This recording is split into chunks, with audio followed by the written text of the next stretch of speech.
Our quote of the day, baby, just keep on living. I'm going to say that quote one more time for the folks in the back.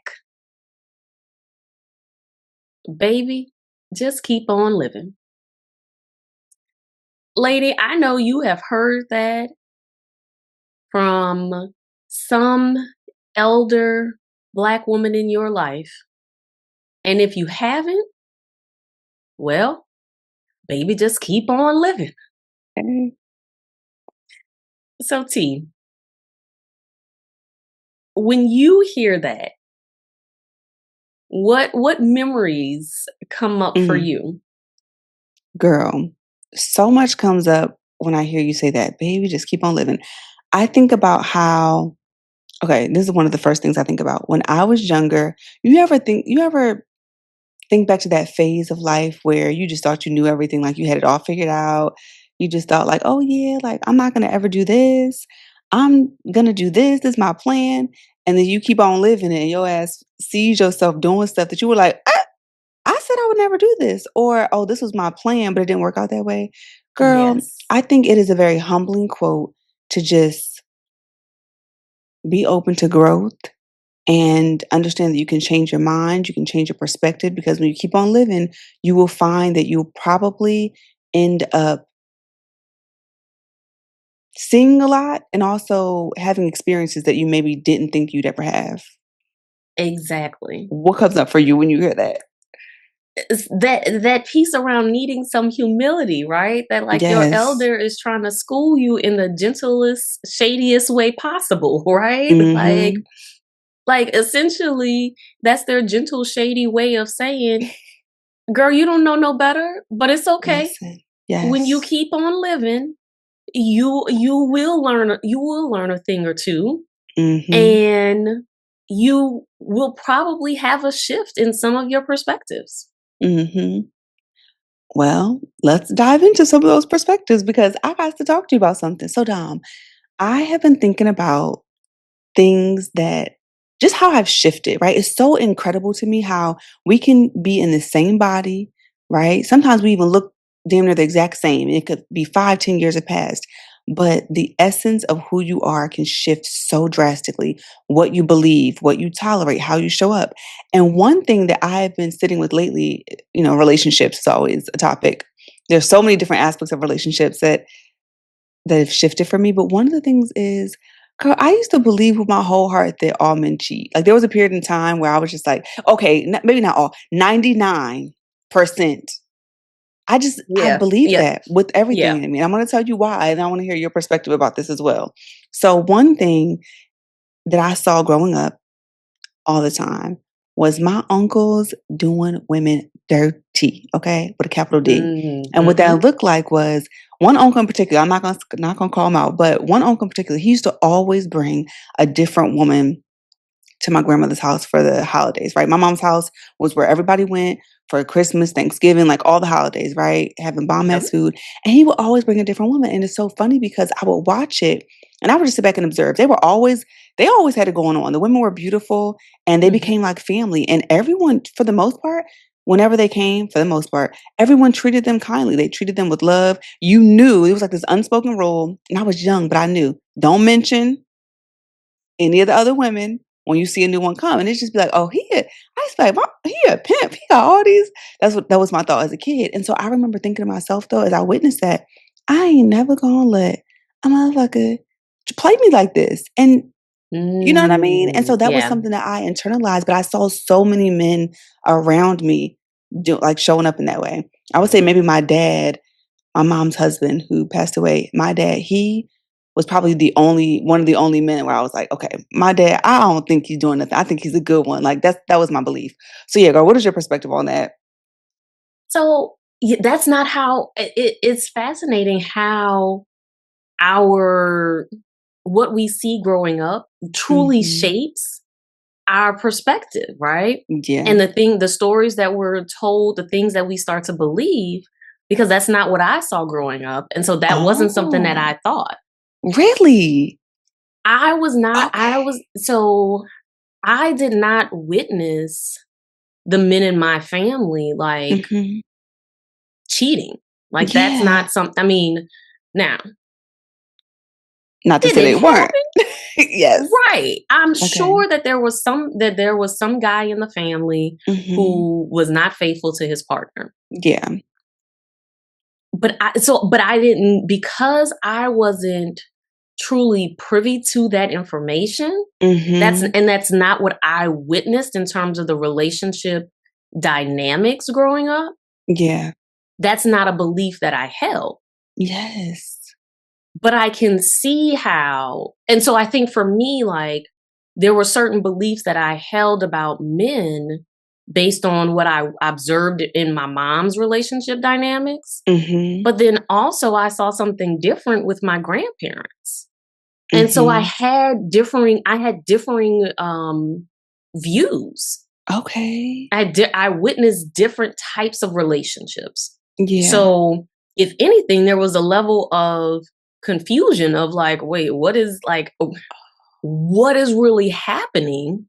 Yeah. How, and it was maybe not, confusion isn't the right word. Curiosity was more of the right word of like, Mhm. how do certain people, maybe, and this is also part of maybe what led to me being a psychologist, but like, Yeah. how do certain people find themselves in certain relationship dynamics? Mhm. Yeah. And so, and because that's what, like, because I observe so many different types of dynamics. Yeah. That's a good point when you put it that way. And honestly, now that we're talking about it, I feel like I'm sure there was a point where I was like, "Oh, maybe this person isn't," but I feel like at some point something had happened where I was like, "Nah, Yeah. I don't trust it." And I feel like it can bleed into how you see other people. You may not have any context about it, but I've seen this a lot on social media where people will I heard someone say that happily married folks, they don't like to post on social media because the internet streets be hating, right? And so I saw someone post something and people in the comments like, "Oh yeah, it was a cute couple. Oh yeah, he probably cheating." And I'm just like, "Damn, y'all some haters. Like y'all just projecting." But I like we said, like if that's what you're used to or that's what you're accustomed to, that's what you see, then it's like, okay, then that may be true for you. And I also feel like Don with, I've experimented a lot over the years. So I've been tested out the poly lifestyle.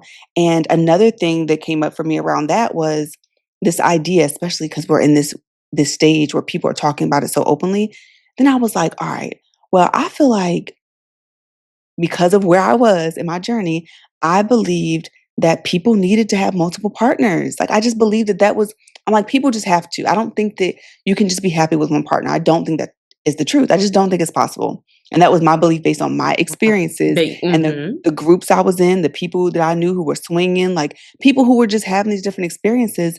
And then I did end up meeting a real one who changed my perspective on all of that. We won't dive in too deep into that. So my perspective has shifted on all of that. But now I'm just like, oh my goodness, because I'm experiencing something different now. Now I'm like, oh wait, when I see other people, I have a different view of what's possible for relationships. Now I do believe that Yeah. you can be with one person. And I do believe that there are men and Mm-hmm. women who are faithful. I saw women and men cheat, by the way. But I do believe Yeah. that people can absolutely be faithful. They can be with one partner and be fully satisfied. But it has a lot to do with the fact that I'm experiencing that level of commitment and fulfillment now where it's like, oh, Yeah, yeah, no, I think that Yeah. that makes sense. That, like, to me, when you say that, what comes up is this idea that a lot of our beliefs are shaped by our experiences and then Mhm. what we've been told, and then Yeah. societal impacts, right? And a whole host of other things. Yeah. But I think when from a developmental perspective, your beliefs as a teenager of like what relationships are supposed to be like are based on what you're observing in your family, what you're observing in the people around you, maybe what you're seeing on TV or social media. And then so like it's heavily your thoughts are not truly your thoughts necessarily at Mhm. that stage, right? Yeah. And then in your 20s you start living a little bit, your frontal cortex, like that is like your decision making, your brain is still not fully formed. Mhm.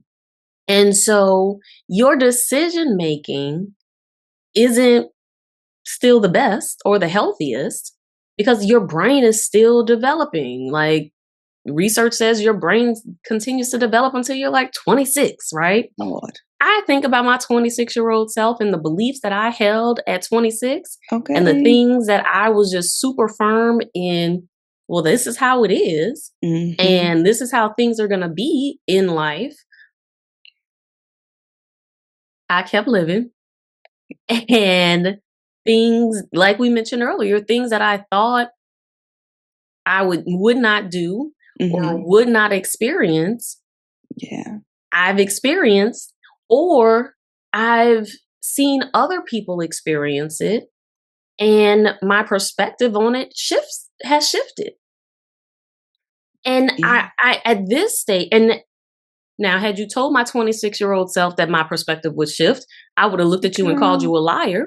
Okay. You My a 40 lie. something self says, okay, yeah, my perspective has definitely shifted.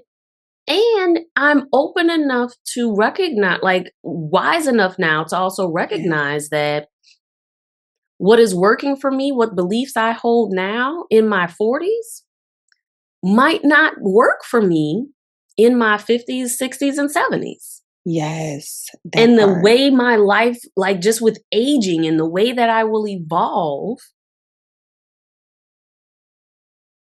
I'm not going to be able to hold some of the same beliefs about Mhm. certain things in life once as I get older.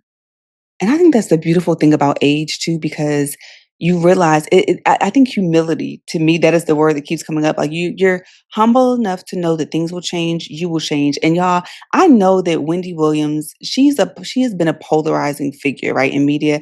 However, I've Yeah. been a Wendy Williams fan from day one. Like Power 99, her and Charlamagne used to cut up back in the day. That was my station. And one thing that she used to always say on her show was, I'm a woman of a particular age and I'm allowed to change my mind. And I love that so much Yes. because I've met so many people, men especially, there's one man in particular, let's just say, where he would make me feel like I wasn't allowed to change my mind. It was really around being in a relationship with him, one of my first boyfriends. And it was like one time, at one point the relationship worked and I was like, I don't want this anymore. It's like, well, you told me that this is what you were going to do. And I'm like, well, it's okay to change your mind. That was a Change your very big mind. epiphany for me. But I want Yes. to know, I have a host of other perspectives that I believed it like once upon a time and they shifted. What are some of the beliefs that you had that you held that you're now like, oh, I don't believe that no more?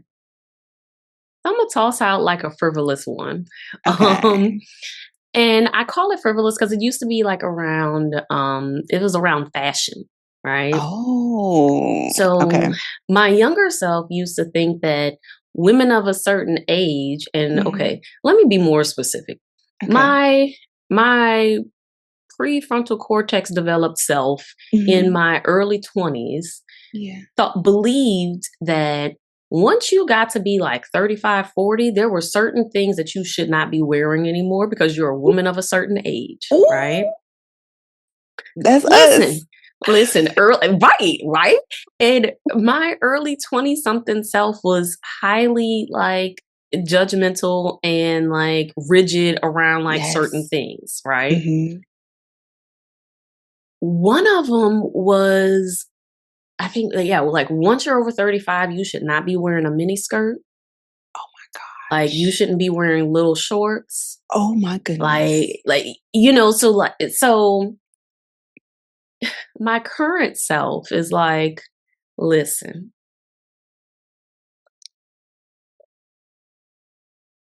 Okay. that mini skirt is gonna happen. It's gonna get I worn. wear little I wear shorts, Hmm. shorter shorts. I wear shorter skirts and I don't care. Mhm.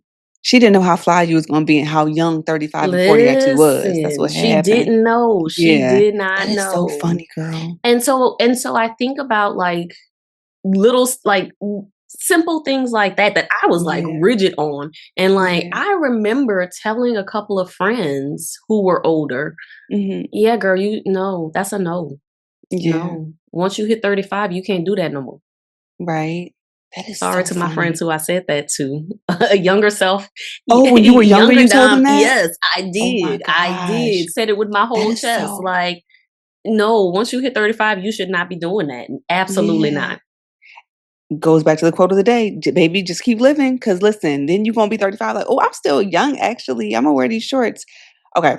So down there are a couple other things that came up. There's one I want to dive into, but a couple other just like rapid fire. One, I used to think divorce meant failure. It was like a bad thing.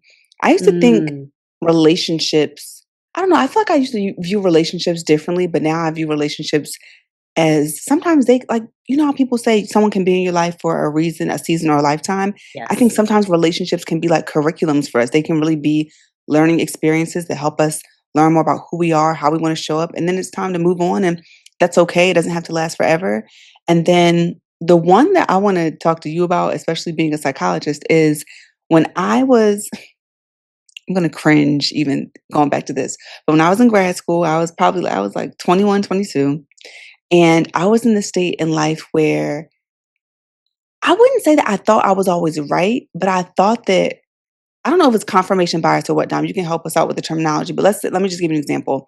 So I was on this journey of self-discovery, doing Hmm. so many personality tests in therapy, learning more about who I am and who I wanted to be in the world. And I remember finding out my personality type. I did the Myers-Briggs and I learned the INFJ, which was the personality type that I was, I guess, I'm about to say diagnosed, but that I associated with.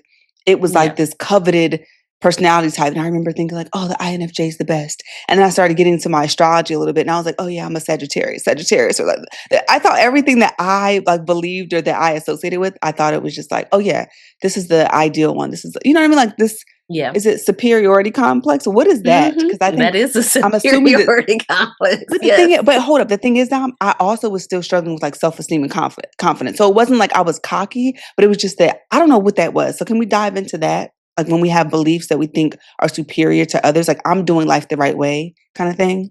Well, I think that a lot of people need to feel as though what they're doing is the right thing. They need Mhm. to we need and people seek out it's validation, right? Like we need Yeah. to know that what we're doing is the right thing. And we need people to back us up on that, or we need research or something to back us up on the decisions that we're making, right? Yeah. I'm a firm believer in that's what every person wants in life. Every person wants to be seen, heard, loved, validated. Mhm. And we all go about seeking those things in different ways. Some Yeah. of those ways lead us down paths that aren't helpful or healthy. Some of them work out for us and turn out to be healthy and appropriate ways. And but going back to your original question around this feeling superior because things around you are confirming or validating what you believe, then it makes sense that, yeah, you're going to keep doing those things if everything around you is reinforcing what you're doing. Mhm. And so I think for young people, particularly at that stage in life, that is a normal thing to want to do, is to, as you are trying to figure out who you are and you're trying to start thinking for yourself, you're starting to have more autonomy and you're wanting to make life choices that your parents aren't telling you, like that are separate from what your parents are saying. Even if it is agreeing with what your parents are saying, you are wanting to make the decision because this is what you want to do, not because what your parents told you, not because what your friends told you, not because what your partner told you. Mhm. And so part of what helps fortify you in that decision making is the belief that you are right. Because otherwise, if you're filled with self doubt or you think that you're wrong in what you're doing, why do it? Yeah. That is so interesting. I appreciate that perspective. Now, for the record, I don't have that perspective anymore. I'm very so much more. That was like a decade plus ago. Like I have so much more. I'm so much more open minded, right? I believe that Yeah. we all have something to bring and all that. But I definitely was like, oh yeah, my type is better. Like this, everyone has to be this. Like girl, bye. That's not, yeah. Yeah. Okay. And your type works for you because that's who you Yes. are, but that Exactly. might not work out well. You try to put those personality traits into somebody else and it might not work out. Hmm. Yes, indeed. Okay. So, what about beliefs that have limited us? When we think about that, right? There's one in particular that comes to mind for me, and it's around income and what's Mhm. possible. And I remember, I think I shared this on another episode, but there was a woman who, this was like years ago, maybe a decade ago or so, but she had stated on social media that she had a goal. I think it was to make like 10K a month or something, or she had made 10K a month. And because that was something I had aspired to do, but I hadn't cracked the code on how to do that, I was like, oh, she lying. Nope, it's not true. Like, I did not believe it was possible because I hadn't Yeah. achieved it, right? Like, such a projection, hating ass projection. I needed some help back then, but it was just where I was in my journey, right? And so I think about that. And, now I have mentors who they're making like 100K plus in a month. And there was a time where, again, I didn't think 10,000 was possible. So imagine when I thought about 100K. So I think that yeah, I want to dive into that too, Dom. Like, were there any beliefs that you maybe had that limited you, that shifted? And yeah, let's dive into it. Um, there's not any that are coming up right away for me, Mhm. but because I had a thought about what you were the belief that you were saying, Yeah. and I think for me it's not necessarily a number, Mhm. right? Because I'm not by no means an economist or a financial advisor. But what I know is that inflation, right? Like numbers Yeah. change over time, Mhm. right? And so figuring out like 10K a month today, the cost of Mhm. stuff today, like 10K a month today is average, Especially in unfortunately. California, In okay? Where we California, at? yeah, let me be Yeah. specific about California. That's average, right? Yeah. But 20 years ago, 10K a month would have felt like what maybe 100K a month feels like today. I don't, again, I'm not an Yes. economist, so I can't give the specifics of how numbers have changed over time. Mhm. Yeah. But I do want to point that out that, like, as I'm reflecting on beliefs that I had around finances and things, there Mhm. weren't specific numbers tied to it Yeah. because I always had that awareness that, like, what what feels like a lot for me Mhm. might not be a lot based on like where we are at any point in time. Right. And so for me, it wasn't about specific numbers, but it was more so about the things that that I would able to afford Mhm. with the income, if that makes Yeah. sense. Yeah. Like the belief of, "Oh, could I get the Maserati?" Or, "Is it possible to do this thing?" Yeah. Yes. Yeah, Yes. that makes sense. And another thing I was thinking about too is just societal norms and growing up Mhm. I grew up very religious, right? Like I used to play around and say I was born on the pulpit, right? Like church, vacation Bible school, grandfather a bishop, parents in ministry, all that. And I personally do believe that a lot of the judgment that I had for myself and others really came from being molded in that environment, I wanna Yes, say. I would agree. And Yeah. yeah, and Growing up I Catholic, I would agree. I yes, could see right? that. Mhm. Okay.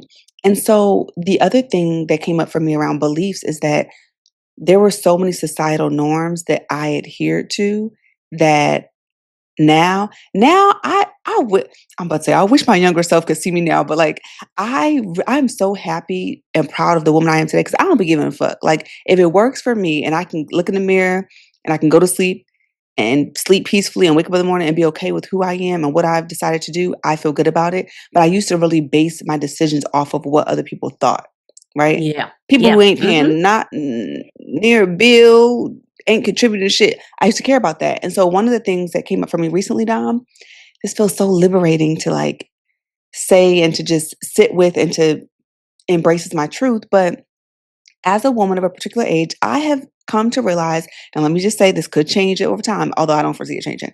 That's what I your listen, 20-year-old that's self what my said too. exactly, exactly. So just keep on living, right? I cannot foresee myself living with a partner. I subscribe today, even though Mhm. I can be madly in love, I subscribe to the idea of living apart together. Some people call it Okay. led, but having my own space, right? So obviously Mhm. my daughter's always going to have a space in my home, but like when it comes to partners, I love having my own home and my own space that I can decorate, that I can be in, that I can also retreat to. Now, of course, the way I envision it, Dom, is like, my partner will come spend a couple days. I may spend a couple days with him, but I always have my home base. That's my Yeah. space that I live in and that I manage. And I love that freedom. And I love the fact that I can express that clearly and freely, in my relationship. And so that's what I love. That's what works for me today. We'll see where that is 10, 15 years down the line, but that is something that I really appreciate my space. What are your thoughts So on that? how did that evolve for you though? Like where did you start and how did you get to this belief that you're holding today? Oh, Dom, that's a loaded question. I think Well, one, I think a lot of it has to do with growing up and experiencing homelessness and not having a Mhm. lot of space to myself. So, Yeah. like, for me, it was, living in hotels or with family and friends. Like, I remember I was telling a friend about how when we were younger and we moved to Philly, my sister and I, we didn't have a bedroom. So, my grandparents had a three-bedroom house, but there was people in every room. So, we used to sleep on the floor in my grandparents' room. And that was the norm for me. Like, that felt so normal. Yeah. But now as an adult, I'm like, I can imagine my daughter sleeping on the goddamn floor with a pillow and a blanket in my room. But that's what we had to do.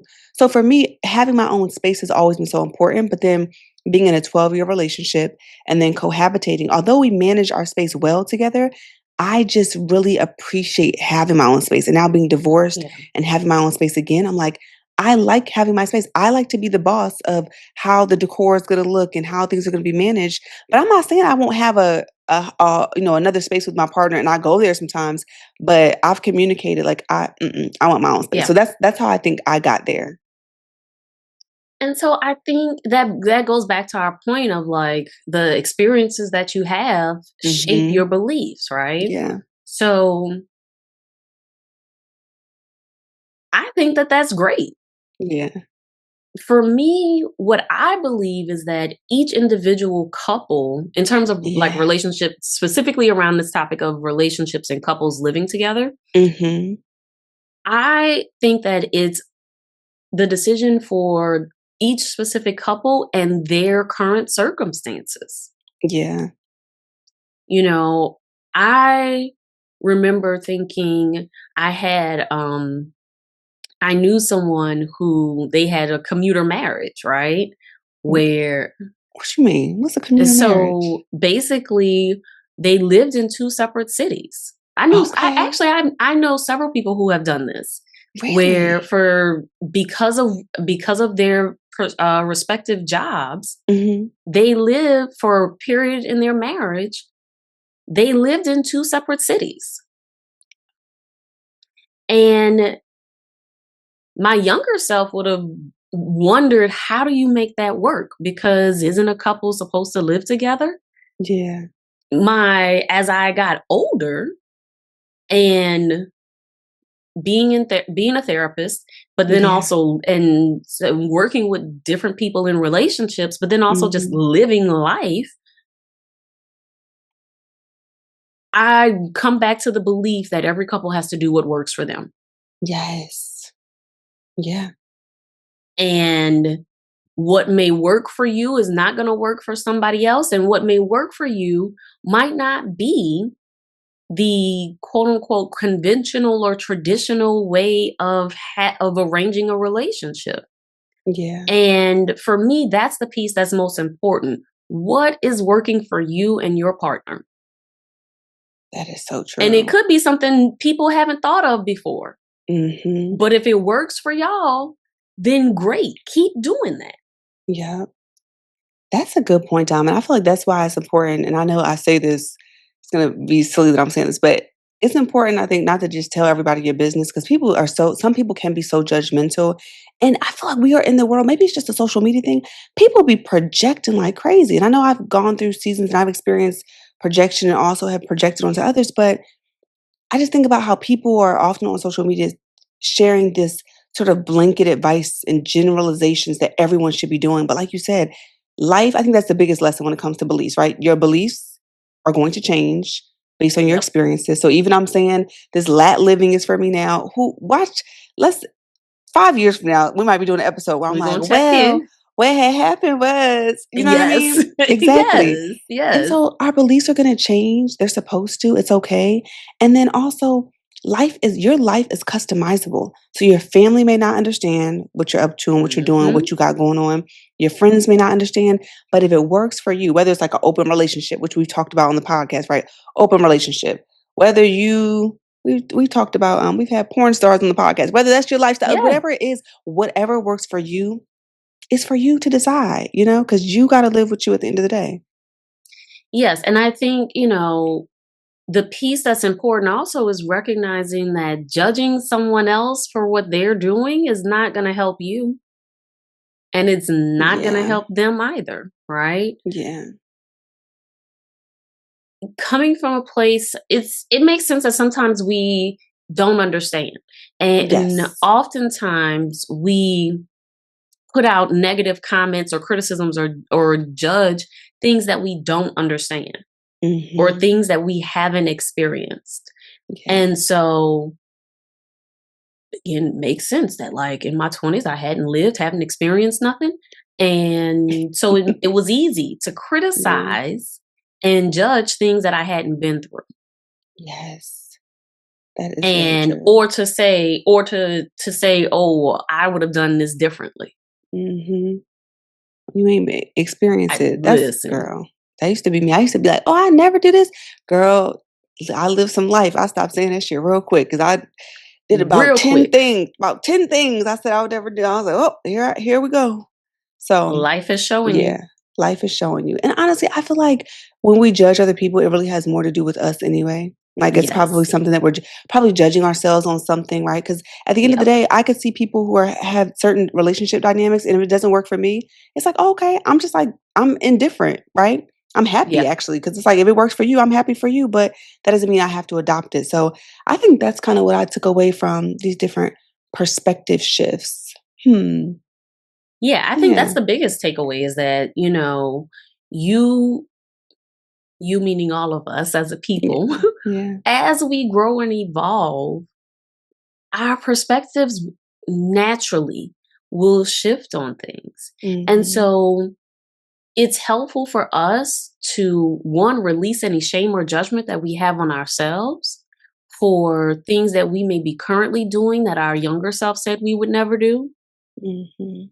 releasing any shame or judgment on ourselves for having judgment and criticism in our younger stages. Yeah. And also having some grace and compassion and perhaps maybe leaning more into curiosity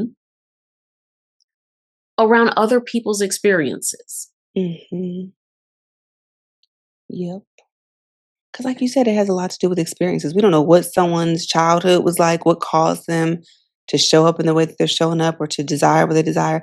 And honestly, like sometimes it's important to just mind your business. Like if it has Listen, nothing that, to do that with that's you, a thought that came up I'm for like, me as I was saying, curiosity. Like I said yeah. curiosity and then I was like, But for yes, I'm real. gonna lean into the curiosity. I am gonna lean into curiosity because I would Yeah. rather do that than judge. Yeah. And within that curiosity, the question to ask yourself is this my business to do I need to know?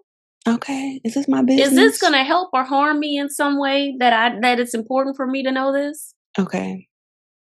Am Yeah. I my 3F questions that I usually ask around whether or not I need to care about something Mm-hmm. or someone should have a say on something I'm doing and vice versa. Oh, 3 F's. Oh, what is Three this? F's.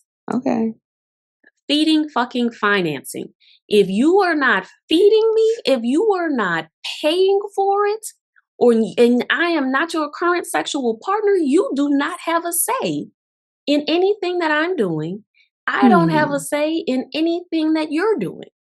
Yes. And I love that. truly, even if you're doing one of those, Little asterisk next y- to that. Okay. you don't necessarily have a say either, I love because that this so is my much. life. Yeah. There you go. I love it. I'm thinking also too, Dom, about some of the beliefs that have not changed. Like, Hmm. yes, we're going to evolve and grow, things are going to change, but there are some things that we kind of been 10 toes down about it for quite some time, right? And one of the things that comes up for me is just overall health. Not to say that I've been a health nut and I've like been super healthy, but Yeah. I remember in college I was trying to go to the gym and I'm like in the gym more and like into healthy eating. That's just important to me these days. But I remember back then I knew it was something I wanted to do. I didn't really have all the, I didn't really know what I was doing in the gym, but over the years I've developed and gotten trainers and learned more about it. But that is something that has been pretty consistent as far as me prioritizing that and believing that health is wealth. Anything that you can think of where you're like, "You know what? This has been pretty steady over the years." I'm gonna own my vanity, Yeah, um, girl, and call it out. say Yes. and say that, and I've always been like, since I was a kid, I've been pretty Yes. vain. Um, I love and this. so, and I use that word, and I'm gonna actually reframe it in this moment as we're speaking. Mhm. I have always taken an interest in my appearance. Okay. And so I, from early on, will spend money on making sure that my physical appearance is taken care of. So, whether that means making sure that my hair looks decent,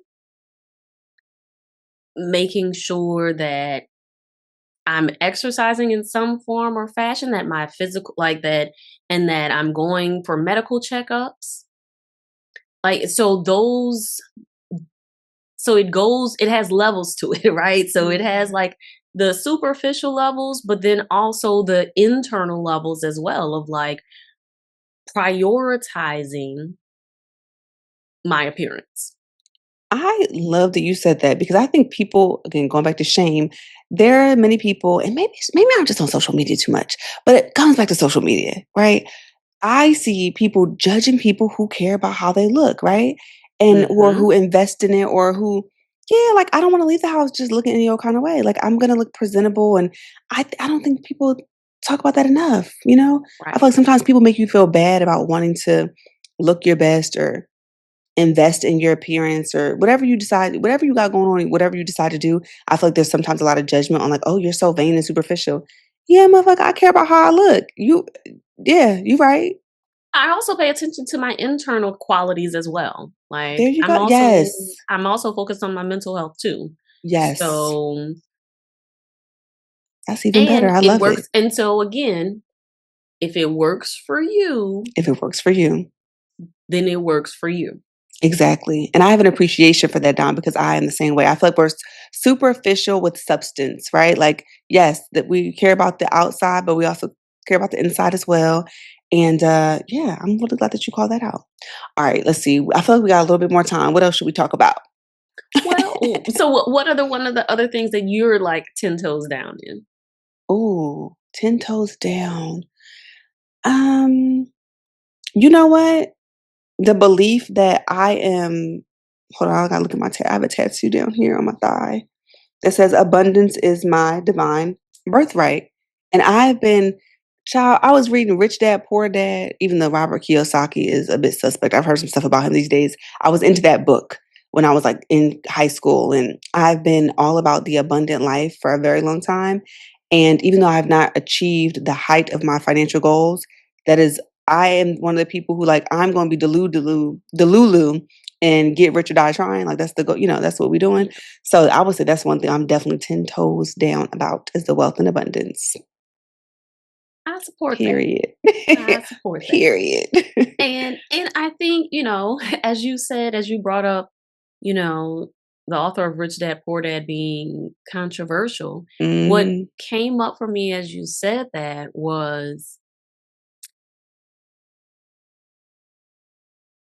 we might have to do an episode on not like recognizing that the people that we idolize Mhm. don't necessarily need to be idolized. Mm. Like maybe we need to come off of this word of idolizing people, Yeah. right? Yeah. Because everybody is human, Yeah, girl, that part. right? And Yeah. so tying it back into our topic Yes. for today, Girl, you about to one have of me the go off. things one of the things the belief that I used to hold Yeah. in my younger years was that if you were like used to have not necessarily belief but certain expectations for if you were a celebrity Mhm. or an athlete or even a preacher, right? Like I had like, Yes. or you were this like civil rights person, like you were an activist, like I had certain expectations and I'm sure other people did. I'm sure I had these expectations based on what society also For sure. expectations society held these people to as well. Mhm. And as I got older and started to realize how flawed we are Yeah. as human beings, I stopped holding people to certain standards. Mhm. And from the perspective of expect the standard of expecting them to be perfect, right? Expecting them not to ever make mistakes. Expecting that they wouldn't do the things that most humans do. Mhm. And would do with the circumstances and resources or, exposure that they have. Right. Now, are there certain, I think we also want to be clear that there are certain things in life that certain core values that we all hold that if people violate or people don't align with those core values, Yeah. then we know that these people are not meant to be in our lives. And so I Mhm. want to be clear that we're not saying that you shouldn't have core values Yeah. because for me, the core of who I am hasn't necessarily changed. That's different from me growing and evolving naturally in life, but my core values of treating people with kindness and respect, yeah, that's still the same. Yeah. That's never going to change. But the standards that I have for myself and others, those things have evolved. My expectations of life have evolved Mhm. as they should. Oh, Dom, I just have to say, when you said that, it made me think about how sometimes it's really important to separate the message from the messenger, right? Because Hmm. sometimes people who do I'm gonna be just we're gonna keep it a buck, okay? Sometimes there are people who do horrible things, and like you said, I was mentioning Rich Dad Poor Dad, Robert Kiyosaki. I think in the past, I mean, I read this book when I was like, it was like almost 20 years ago. Okay, it was a long time ago, Yeah. and I don't think he was that popular or as popular as he is. And I don't think the things that he's done that have been controversial have been you know, publicly known, right? With Right. that said, there may be value or there may be something powerful or a message, a gift that someone who has done terrible things or who may be a terrible person or they may just be in that phase of season of their lives. I don't want to call people indefinitely terrible, but you know what I mean? Like they have done some Hmm. terrible things. They may have something that's valuable and you may be able to take that, but leave the person and not resonate with the person. You may not even want to quote them, but maybe you resonate with something that they shared. I think that is possible as complex human beings, right? So It not is. justifying the stuff that they've done, but it's just like, oh, okay, I actually agree with this thing they said, or actually it's a powerful takeaway or epiphany, and leave it at that. Right. Doesn't mean that I agree with who the whole person is, doesn't mean that I Yeah, like who the whole person is. yeah, But that piece, I can take that piece and be okay. And like you said, I could take that piece yeah, and and leave leave the the rest. rest. And you mentioned 2 other episodes, Dom, that kinda connect to this episode, so I wanna share those with you, lady, as you listen. So one of the episodes, it may be easiest to look this up in Google if this resonates with you, but it's season 4, episode 7, Myths and Beliefs We All Need to Unlearn. So look that up if that's up your alley. The other one is season 2, episode 7, What Do You Wish You Could Tell Your Younger Self? So check those out, Dom and I think we're done. Anything else you wanna Yes, add, we Dom? are. All right, we're gonna go record the after show. So if you want us to catch the after show, you can catch us out. You can catch us out. You can check us out on Patreon. So you can just visit herspacepodcast.com. Click anywhere you see Patreon. You can check out the after show video content and some behind the scenes footage. And we hope to see you next week, same time, same place.